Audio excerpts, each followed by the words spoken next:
నరేంద్ర మోడీ గారిని ఆశీర్వదించండి. రాష్ట్రంలో కూడా కూటమి ప్రభుత్వం వస్తుంది.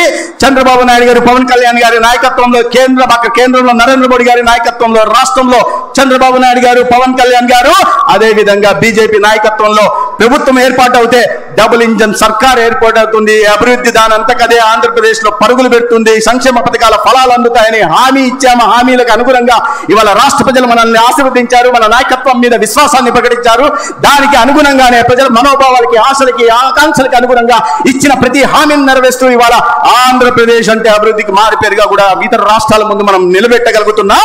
దానికి సంపూర్ణంగా కేంద్రం నుంచి నరేంద్ర మోడీ గారు ప్రభుత్వం అందిస్తున్న సహకారం కూడా ఒక ప్రధాన కారణం అనే విషయాన్ని నేను కాదు, ప్రతి సందర్భంలో కూడా మన రాష్ట్ర ముఖ్యమంత్రి చంద్రబాబు నాయుడు గారు వెంటిలేటర్ మీద ఉంటున్న రాష్ట్రాన్ని ఇవాళ ఐసీయూలోకి, అక్కడి నుంచి జనరల్ వార్డుకి తీసుకెళ్లే దిశగా నరేంద్ర మోడీ గారు సహకరిస్తారని అనేక సందర్భాల్లో వారు చెప్పడం జరిగింది.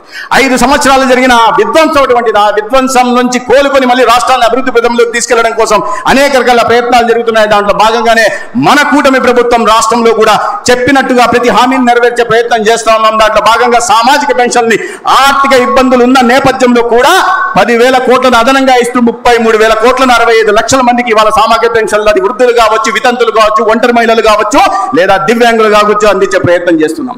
అదేవిధంగా దీపం పథకాన్ని ఉచితంగా అందిస్తూ ఇవాళ 1 కోటి మందికి పైగా 3 సిలిండర్లు